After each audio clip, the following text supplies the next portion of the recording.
From Beijing, France 24 correspondent Yena Lee has more now on what's at stake.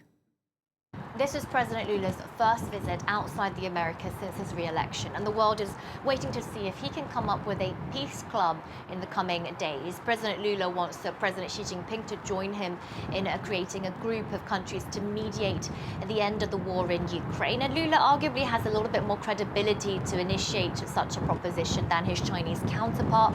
Brazil has a history of non-alignment, and he at least has already called President Zelensky, unlike President Xi, and his foreign policy advisor has already traveled to Moscow, where he was granted a sit-down with Vladimir Putin. And it's no secret, of course, that many leaders of the developing world want to remain neutral in the conflict in Ukraine. That said, there is a little bit of skepticism for this plan coming from Ukraine and its allies, not in the least because Brazil is a part of the BRICS Forum, which also includes Russia, and because the concept of neutrality, when one country has invaded another, is very difficult to fathom for many of Ukraine's neighbors.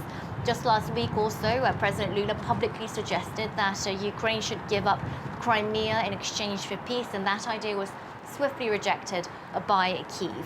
The state visit isn't just about Ukraine, of course, it's also about trade. It's clearly on the top of the agenda. Brazil sent a massive delegation of more than 200 business leaders to China. China is Brazil's #1 export market. Brazil is China's #1 investment destination in Latin America. And ahead of this visit, President Lula had said that he wanted to sell even more Brazilian products to China. And Beijing, of course, is looking out for more diverse economic partners, especially since the souring of its ties with the United States.